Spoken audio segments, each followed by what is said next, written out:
ഓം നമോ നാരായണായ.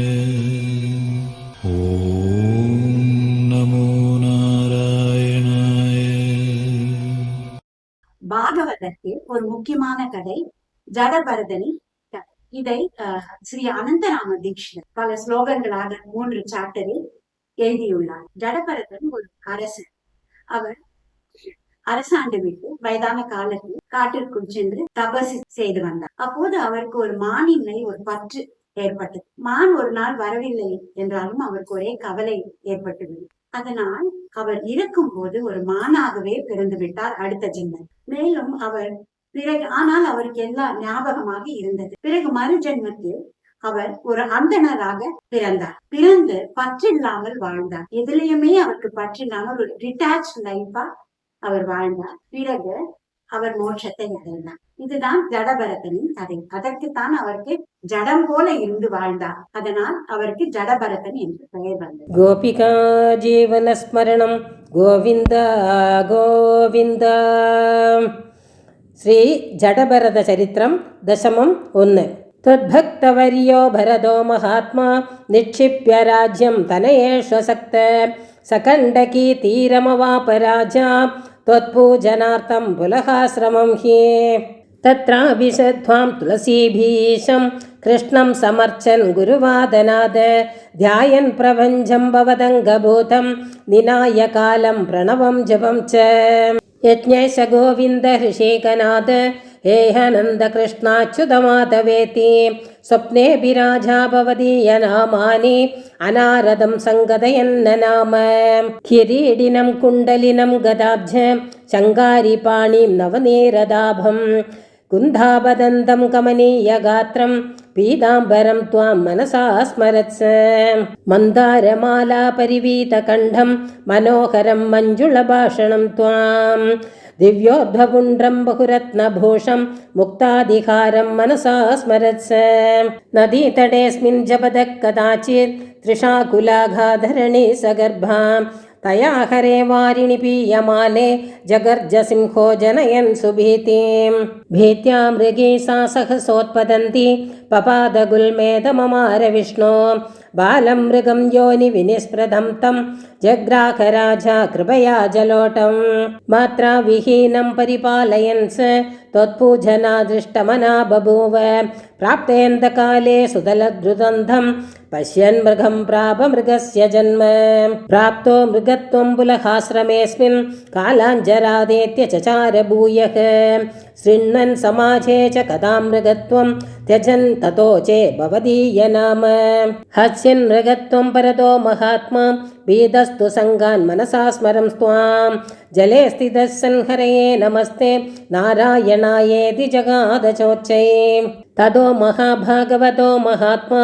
राजर्षिवर्यो वरदस्तु जातः विप्रन्नवाये भवतः स्वरूपं ध्यायन् जडोन्मत्तवदासलोके अनावृताङ्गो हिमवादवर्षेषु अतीव पीवा मलिनैकवस्त्र यदृश्चया याचनतो विलब्धम् अस्नन् सदा त्वां मनसा स्मरत्स श्रीभद्रकाल्यै भवदङ्घ्रिभक्तं बलिं प्रदातुं यददे स्म चोरः दुष्टस्य सासानुचरस्य देवी चिरांसि चिच्चेदमहासिनाततां त्वत्पादभक्तं गुरुवादनाथ को वा निहन्तुं प्रभवेत् परात्मन् मां पाहि कारुण्यनिधे हरे त्वं तद्भक्तवर्यं कुरु मारुतेश सर्वत्र गोविन्दनाम सङ्कीर्तनं गोविन्द गोविन्द.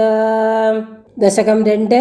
अदेक्षमत्वा तडे महान्तं सौवीरसिद्धोरदिवः समागात् त्वध्यानपूतं जडविप्रमेनं स्वयानवाहं तरसा चकार हिंसादिहीनस्य मुने स्वदृष्ट्या भूदेहि देशे चरणप्रवृत्ति इत्थं गतेऽस्मिन् शिबिगा चचाल मुक्ताय विष्णो कुपितो नृभोऽभूत् भ्रातर्नपि वा न युवा जरावान् अध्वानमेको वहसे हि दीक्रं शिरं न चेमे शिबिकां वहन्तीति उवाच राजा भवदङ्घ्रिभक्तम् इत्यादि वक्त्रोक्तिभिः अर्थितोऽपि गर्वेण राज्ञा बहुधा सविप्र देहे ममत्वाद्यभिमानशून्ये तां संस्मरध्नोत्तरमाह किञ्चित् पुनश्च याने विषमं गतेऽसौ जीवन् मृदो मामवमन्यसे त्वं भजिष्यसे त्वं प्रकृतिं यदा स्वां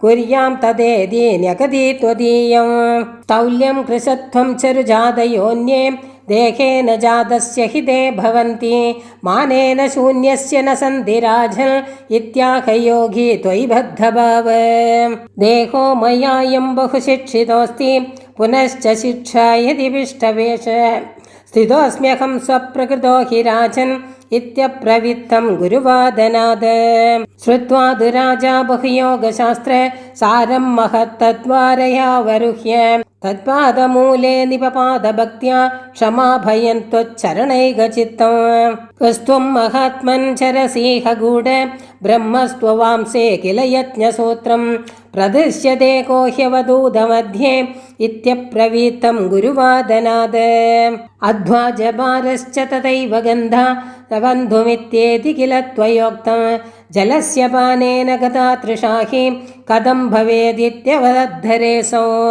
कदन्नु राजन् व्यवहारमेनं तत्त्वेन तुल्यं वदसि ह्यदज्ञ देवादिजन्मानि तु चेदसास्यो इत्याह विप्रो गुरुवादनाद भ्रातृव्यमेधन्मन एव राजन् सेवासिना सद्गुरुपादयोस्तत् चिन्त्यत्युवाचादरहो गणं स मां पाहि रोगान् मरुदालयेश सर्वत्र गोविन्दनाम सङ्कीर्तनं गोविन्द गोविन्द दशकं 3 प्रणम्य राजा जडविप्रमेनं पुनश्च पप्रश्च मरुत्पुरेश नष्टो विवेको मृततुल्यवाचा तदा विदृश्यं कथमित्यसत्यं संसारमित्यत्वमधोपदिश्य प्रभञ्जमित्यत्वमुपादिशत्स त्वद्रोपनिष्ठो भवतत्स्वरूपं सर्वत्र पश्येद विनश्वरं यत् चरन् पृथिव्यां तव भृत्यवर्ग सन्दृश्यते पदादिकानि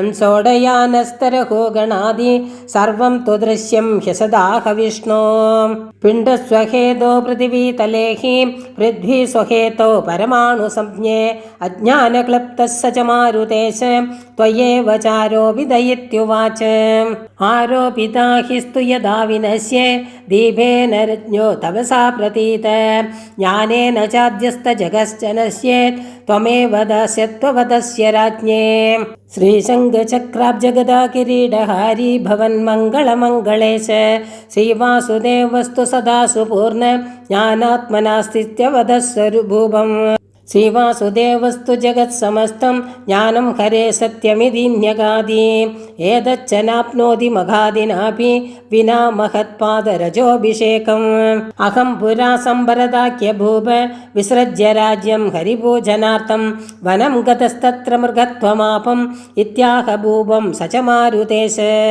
कृष्णार्चनेन स्मृतिरस्ति मेध्य पूरा मृगत्वेऽपि तदा न नष्टा भेदस्तु सङ्गाद् विचरामि राजन् इत्यब्रवीन्मारुतमन्दिरेश ततस्तु राजा जडविप्रमेनं स्तुत्वा च मरुत्पुरेश मुहूर्तमात्रेण तवाद्य सङ्घान् मोहप्रणष्टस्तविदिशाब्रवीत् रघुगणोऽयं जडविप्रसङ्गात् विनष्टदुःखो भवदान्तविद्या किं न कुर्यान् महदस्तु सङ्ग मां पाहि रोगान् मरुदालयेश श्रीभट्टपादारचितस्तु दौह्या प्रीतिस्तवा भून्मरुदालयेश आनन्दरामेण मया कृतेभिः स्तोत्रे जजायेत गुरुप्रसादं श्रीनारायणीयस्तोत्रानुसारिणी श्रीजडभरतचरित्रे 3. दशकं समाप्तम्।